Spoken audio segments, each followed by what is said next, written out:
Раздзел 36. Артыкул. У папцы ляжалі ксеракопіі нейкага часопіснага артыкула і асобна сашчэпленыя 3 лісткі, на якіх коратка апісвалася гісторыя горада Бярозы і яго ваколіц. Аксана ледь не ўскрыкнула ад расчаравання. А дзе ж копія Бяросты? Дзе, калі не самі талеры, дык хоць бы малюнкі іх? Але нельга было выдаваць сябе.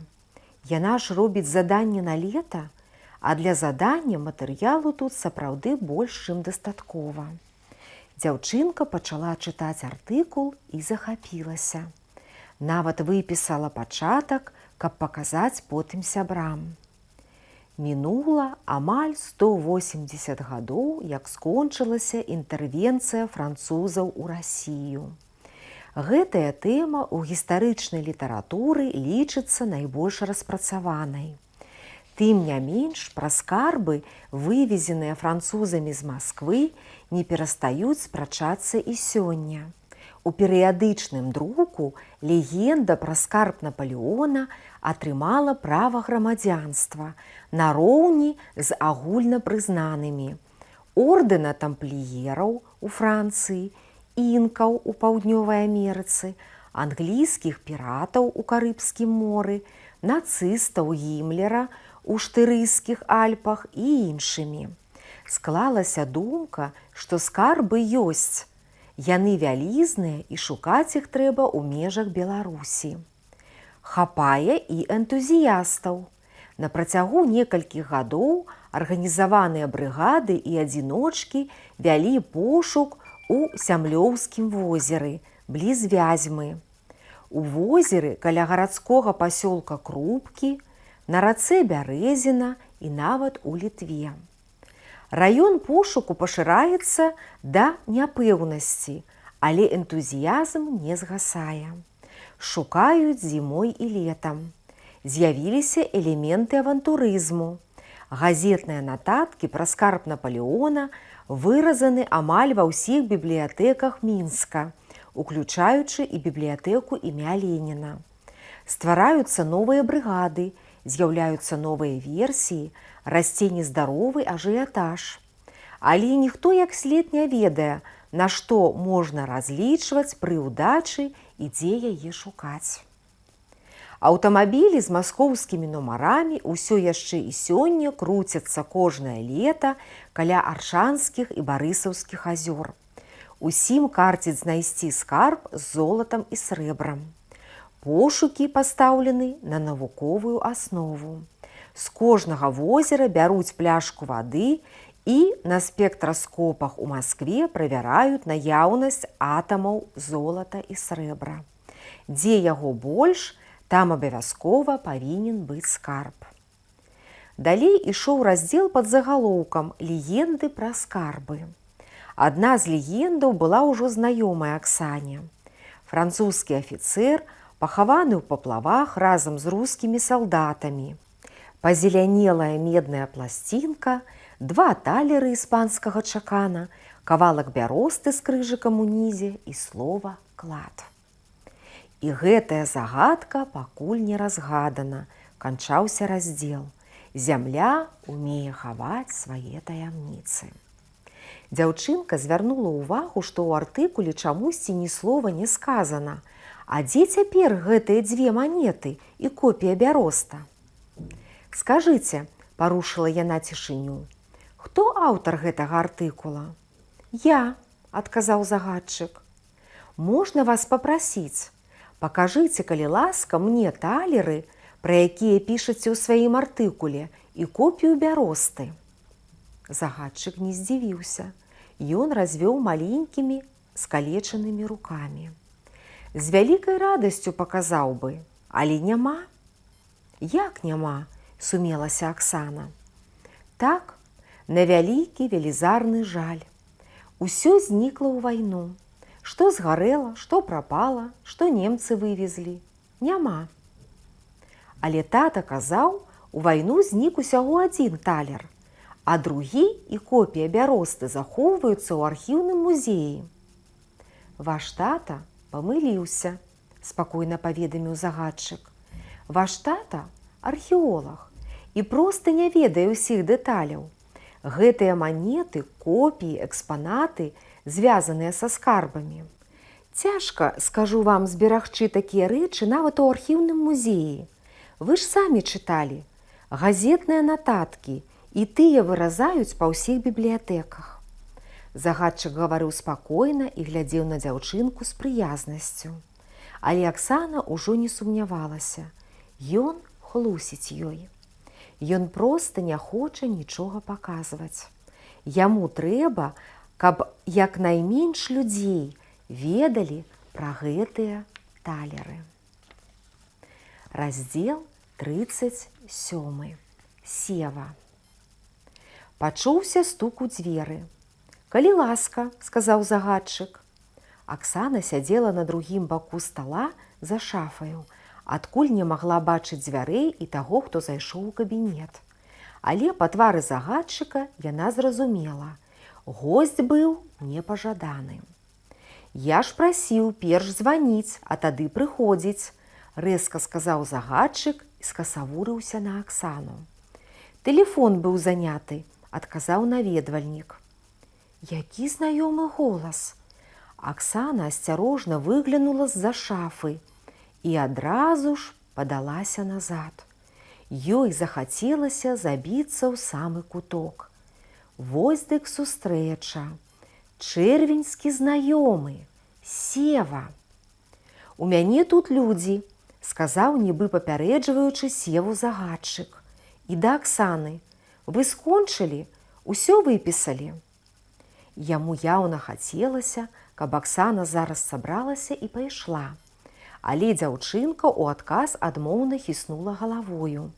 Яна баялася, што калі загаворыць, Сева пазнае яе па голасе. Загадчык памуляў вуснамі. «Ну што ж, працуйце. Тады мы з прыяцелем не будзем перашкаджаць вам. Падайце, калі ласка, мыліцу». Узяў мыліцу пад паху, выграбся з-за стала. Падцягваючы адну нагу, падаўся да дзвярэй. Пры хадзе ён віхляўся ўсім целам, свабодная рука балансавала. «Каго ж ён мне нагадвае?» – ізноў прамільгнула ў Аксаны.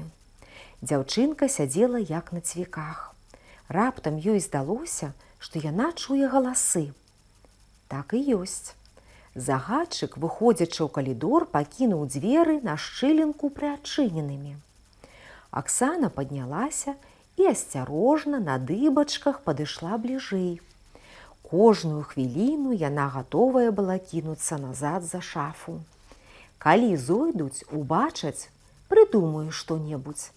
Прысяду, скажу, ручка некуды закацілася, не магу знайсці. Загадчык з Севам стаялі адразу каля дзвярэй, таму чуваць было кожнае слова. «Што здарылася?» – гневна пытаў загадчык. «Я забараніў вам прыязджаць сюды без крайняга выпадку». Сева адказаў пасля паўзы, і голас у яго быў нейкі збянтэжаны. «Акурат такі выпадак. Мы з Лысым пагаварылі, і вось. Нам здаецца, ты ад нас штосьці хаваеш». «Хрысціцца трэба, калі здаецца. Яны, бачыце, пагаварылі». Сева сказаў мірна. «Не злуйся, павук, зразумей і нас. Нікому не ахвота быць дурнем. Чаму ты нам не ўсё расказваеш? Мы робім усю чорную работу, сядзім у гэтых паплавах». «Павук», – нарэшце здагадалася Аксана. Худыя, вывернутыя рукі загадчыка, яго маленькая галава на тонкай шыі, віхлянне ў бакі пры хадзьбе – усё гэта сапраўды нагадвала павука з вядомага дыснеўскага мультфільма, які яны учора глядзелі з Кацяю. «І што вы ад мяне хочаце?» «Копію бяросты». «І пакажы», – Сева пакашляў вінавата. «Пакажы, што нам з гэтай праклятай бяростаю рабіць. Можа, мне яшчэ завесці вас у паплавы і тыцнуць носам у той метр квадратнай зямлі, дзе закапана золата?» «Дурні, крыціны, іншага слова не знаходжу. Раз вы паверылі мне, дык верце да канца. Ды я веру, супакойся, гэта лысы. Але павук гарачыўся. Навошта вам гэтая копія? Сцены абклейваць замест шпалераў. Ды зараз зойдзем. Там у мяне на стале ляжыць кніга. У ёй 10 гэтых копій. Цішэй, супакойся. Ты ж ведаеш, я твайму кожнаму слову веру. Калі верыш, дык перадай лысаму. Вы ведаеце роўна столькі, колькі вам патрэбна ведаць. І робіце чорную работу, бо ні на што больш не вартыя. Хіба яшчэ мяняламі тырчыць каля абменных пунктаў. Ды калі б не гэта, павук стукнуў аб паркет мыліцаю, вы мне 100 гадоў не трэба былі б. Я і так з гэтых 4 сцен не выходзячы больш за вас зрабіў. Галоўнае, знайшоў другі талер. Праўда? У сэнсе трэці? Другі ж у малой, якую мы бачылі ў чэрвені. На жаль, менавіта другі. Ён знаходзіцца ў прыватнай калекцыі нейкага Ігора Валянцінавіча Аляшкевіча, якога ў дадзены момант цікавіць не нумізматыка, а дробны бізнес. Цяпер з гэтым талерам гуляюцца дзеці. Яго, Аляшкевіча, дачка Каця і яе сяброўка, дачка аднаго археолага. Чэрвеньскі талер і талер з калекцыі Аляшкевіча адна і тая ж манета. Дарэчы, сказаў раптам павук, прыцішыўшы голас, твая чэрвеньская малая сядзіць зараз у мяне ў кабінеце. Тут? Ахнуў Сева. Цішэй, цяпер ужо павук яго супакоіў. Яна тут працуе. Таксама шукае скарб. Відаць, бацька расказваў сёе-тое.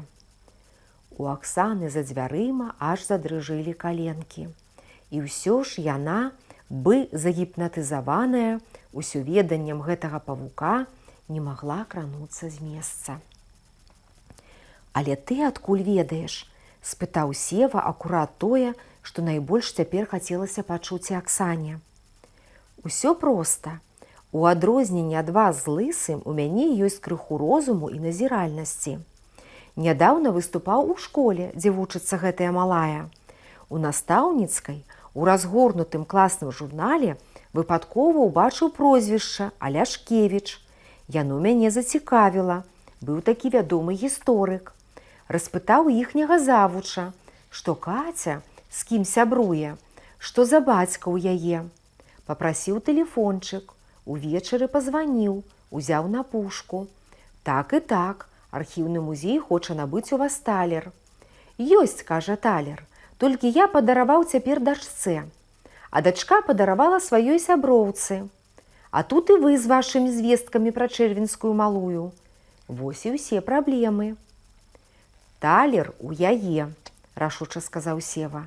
Трэба зараз жа забраць. Спакойна. Хутчэй за ўсё няма ў яе ніякага талера.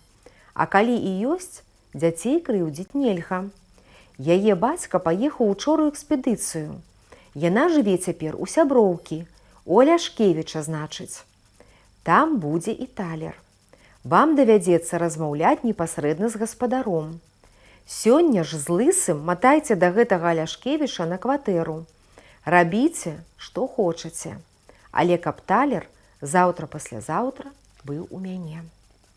А калі ён занаравіцца, гэты Аляшкевіч, нумізматы ўсе ненармальныя, я ведаю, сказаў Сева.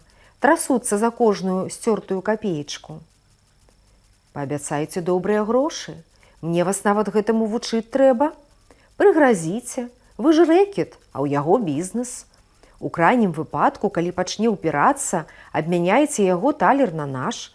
Яны амаль ідэнтычныя. Павук, ты ў сваім розуме.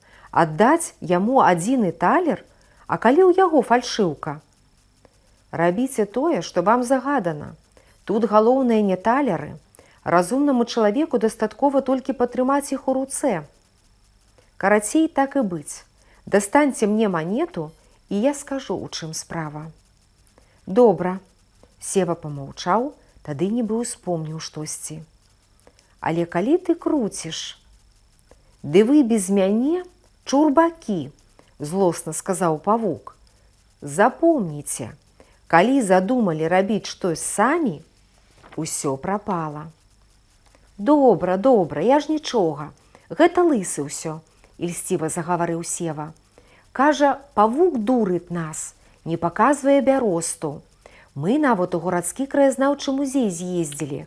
Праўда, ён на рамонце. І ў школу ў паплавах лазілі. Ідыёты, навошта? Копію бяросты шукалі. Унук дзеда, у якога мы спыніліся, уночы пралез у вакенца, выцягнуў папку з шафы. А ў папцы, Сева сплюнуў, біяграфіі славутых людзей раёна, выразкі з газет. У мяне не хапае слоў. Зразумеўшы, што размова канчаецца, Аксана, стараючыся ступаць ціха, кінулася да стала. Прысела на сваё месца, тады ўспомніла. У мяне там кніга, у ёй 10 гэтых копій. Хуценька пачала гартаць тоўстую кнігу, што ляжала з краю стала. Ёсць! Сапраўды, цэлы 100 копій. Схапіла адну, схавала ў сшытак.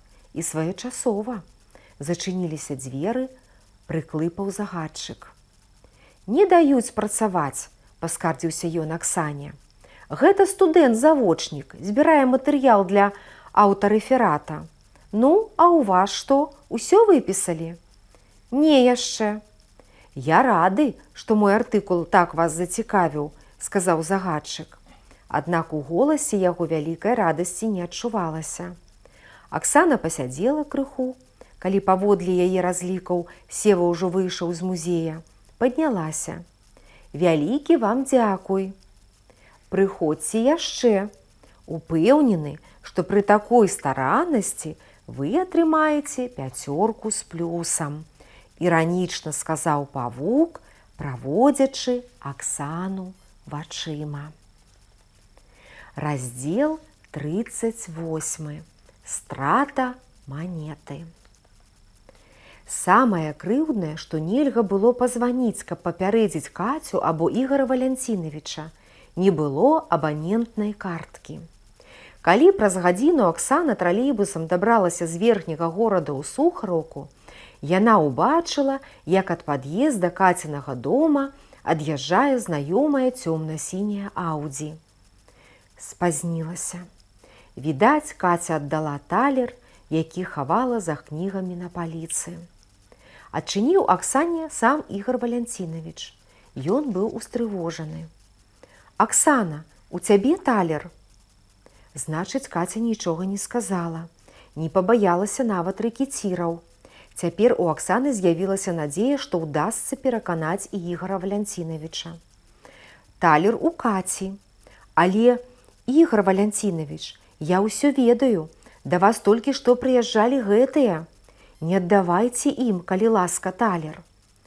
Ігор Валянцінавіч узяў яе за плячо, зазірнуў у вочы, сказаў рашуча, строга. «Аксана, я паважаю твайго бацьку і да цябе стаўлюся, як да дачкі. Таму мушу зрабіць табе сур'ёзную заўвагу. Перастань сама ўблытвацца ў дарослыя справы і ўблытваць Кацю. Ты ўсё зразумела?» Дзяўчынка моўчкі кіўнула. Толькі цяпер да яе дайшло, што яна ў чужой сям'і, якімі б блізкімі сяброўкамі яны з Кацею не былі. У пярэднюю выбегла Каця, вясёлая, ужо без хусткі на горле.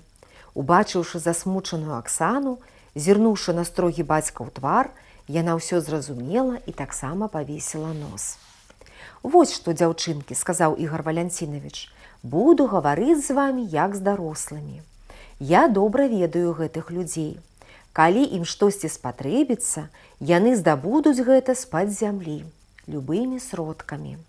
І таму я не проста прашу, а загадваю, выкіньце з галавы нават думкі пра гэтыя скарбы. Пакуль вы гулялі самі па сабе, я не ўмешваўся. Але раз вашымі гульнямі зацікавіліся гэтыя людзі, усё, гульня скончана. Раз ім так закарцела раздабыць гэтую манету, значыць, тут запахла сур'ёзным. А вам знойдзецца занятак і акрамя талера. Гуляйце вунь у камп'ютар, схадзіце на двор, з'ездзіце ў цырк, у батанічны сад, а можаце збірацца ў вёску. Заўтра я вас, канешне, туды адвязу. А цяпер аддадзіце мне талер, Каця. Звярнуўся ён да дачкі. Зайшлі ў пакой. Каця адсунула кнігі на паліцы, знайшла талер, моўчкі падала бацьку. Ігор Валянцінавіч затрымаўся. «Вы, відаць, лічыце, што я раблю кепска», – сказаў ён. «Разумею. Талер – памяць пра Кацінага дзеда, але іншага выйсця няма. Да таго ж я не прадаю яго, а толькі мяняю. Яны даюць мне ўзамен акурат такі ж талер». Дзяўчынкі маўчалі. Ігор Валянцінавіч пастаяў крыху і выйшаў. Аксана абняла сяброўку. «Каця, не перажывай так. Павер, я не магла цябе папярэдзіць. Я ведала, што яны прыедуць, але спазнілася». І Аксана падрабязна расказала пра сваё наведванне архіўнага музея, пра павука, севу, копію бяросты ў кнізе. «Галоўнае, тут справа нават не ў талерах», – закончыла яна. «Пасля таго, як манета пабудзе ў гэтага павука ў руках, яна робіцца больш непатрэбная ім». «Гэта памяць», – ціха сказала Каця. Аднак расповед Аксаны крыху суцешыў яе. «Ты таксама не перажывай, што не змагла папярэдзіць нас, Аксана. Усё адно тата аддаў бы ім. Але якія яны нахабныя, асабліва лысы. Яны нічога не баяцца. Гаварылі з татам пры мне і пры маме. Спачатку тата не хацеў і слухаць, тады яны назвалі нейкія прозвішчы. Тата прыцішэў, а мама аж заплакала. Лысы сплюнуў проста на падлогу і кажа: «Падумай пра свой бізнес, хлопец, заўтра ты можаш прачнуцца жабраком». А Сева штурхнуў яго пад бок, кажа лагодна: «Не варта пужаць людзей, хай сабе робяць бізнес, ёсць іншыя варыянты. Калі ты, Ігор Валянцінавіч, не хочаш прадаваць талер, мы гатовы абмяняцца на такі ж самы. Гарантуем, што сапраўдны. Карацей, падумай да заўтра, а калі надумаеш раней, вось табе тэлефончык». «Тэлефончык?» Аксана раптам успомніла штосьці. «Пачакай, я на хвілінку». Яна выбегла ў пярэднюю, дзе вісела яе джынсавая куртка. З дзвярэй залы пачуўся голас Ігора Валянцінавіча. «Я згодзен на абмен, прыязджайце». І гук, пакладзены на апарат слухаўкі. Аксана вярнулася, трымаючы штось у сціснутым кулаку. І далей? Далей яны пайшлі, а маці яшчэ больш заплакала і сказала тату: «Зараз жа аддай усё, што яны просяць. Мы ледзь-ледзь узбіліся на грошы, і трэба траціць усё з-за нейкай паганай манеткі. Я сама адвыкла жыць бедна і не хачу, каб Каця была беднаю». Тады тата сказаў: «Супакойся, я зраблю, як ты хочаш. Ні ты, ні мая дачка беднымі не будзеце». І маці супакоілася, выцерла слёзы і пацалавала тату. «А дзе цяпер яна?» «Паехала ў цырульню рабіць педыкюр», – адказала Каця і чамусьці ўздыхнула. «Можа, мы таксама пойдзем гуляць?» «Не», – сказала Аксана. «Ігор Валянцінавіч толькі што тэлефанаваў ім. Хутка яны павінны прыехаць, прывезці свой талер. Твайму бацьку ён не патрэбен. Папросім, каб аддаў нам. Тады паглядзім». «Добра, а чаму ты выходзіла ў пярэднюю?» – спытала Каця. Аксана расціснула кулак. На далоні ляжала паперка з 6 лічбамі, нумар тэлефона, які пакінуў бацька пры развітанні. «Мы заблыталіся», – сказала Аксана. «Мы ні ў чым самі не разбяромся». Раздзел 39. Барыс Рыгоравіч. Як і меркавала Аксана, госці прыехалі хутка. Дзяўчынкі таксама выглянулі на калідор, Сева з лысым распраналіся, стаялі ў пярэдняй. Убачыўшы Аксану, Сева з іранічнай галантнасцю, бы старой знаёмай, пакланіўся ёй. «Пакажыце спачатку свой талер», – сказаў Ігор Валянцінавіч. Я павінен праверыць, ці сапраўдны. Не сумнявайся, лысы скоса зірнуў на дзяўчынак. Тады працягнуў Ігору Валянцінавічу штосьці загорнутае ў паперку. Ігор Валянцінавіч выйшаў, Сева падміргнуў Аксане. Што, не захацела тады ў чэрвені атрымаць 20 даляраў? На жаль, цяпер позна. Шкадуеш? Аксана прамаўчала. Вярнуўся Ігор Валянцінавіч, сказаў коратка. Сапраўдны. Што ж, трымайце, і перадаў свой талер лысаму. Лысы падкінуў манету і злавіў яе. Цяпер, спадзяюся, ўсё? Спытаў Ігор Валянцінавіч. Окей, не хвалюйся, адказаў лысы. Рабі свой бізнес. Мы любім згаворлівых людзей і не чапаем іх. Абодва, не развітаўшыся, зніклі. Ігор Валянцінавіч стаяў і глядзеў на зачыненыя дзверы. Падыдзі, прашаптала Аксана сяброўцы. Каця смела наблізілася да таты, пацягнула за рукаво.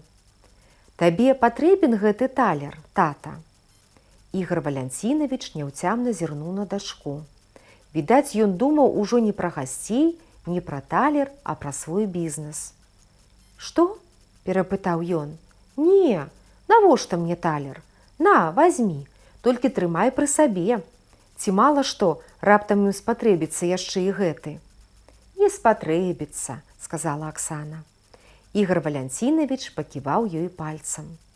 Аксана, я цябе папярэдзіў, не сунься ў гэтую гісторыю. Добра, Ігор Валянцінавіч, пакорліва згадзілася дзяўчынка. А можна мы патэлефануем? Вядома, можна, толькі нядоўга, мне яшчэ трэба абзваніць некаторых важных людзей. Аксана, гледзячы ў паперку, заціснуўшы трубку між шчакою і плячом, набрала нумар. Гэта Аксана, сказала яна, дачакаўшыся алё. Якое ж было яе здзіўленне і нават расчараванне, калі яна пазнала ў трубцы голас настаўніка гісторыі Барыса Рыгоравіча. Адразу знікла ўся таемнасць гэтых 6 лічбаў, на якія Аксана так спадзявалася яшчэ хвілін колькі назад. Ёй нават хацелася пакласці трубку. Я цябе слухаю, Аксана. Што здарылася? Дапытваўся між тым настаўнік. Ты ў Мінску? Аксана прыкрыла далонню трубку і запытальна зірнула на Кацю, якая стаяла побач. Але што магла параіць ёй наіўная Каця? Нічога не здарылася, Барыс Рыгоравіч, ціха сказала Аксана. Хоць, зрэшты, здарылася. У нас непрыемнасці. Мы заблыталіся. Што такое? Я не магу сказаць па тэлефоне. Адкуль ты звоніш? Ад Каці Аляшкевіч. Дзе гэта? Сухарова. Дык гэта ж зусім блізка. А я жыву на захадзе. Вы можаце зараз пад'ехаць або падысці. Тут ад вас 2 прыпынкі аўтобусам ці пешкі праз лес. Каця павінна ведаць. А якая ў вас кватэра? Я пачакаю каля пад'езда, бо вы не зможаце патрапіць у дом. Там замок з кодам. Працяг будзе. Да пабачэння, мае сябры.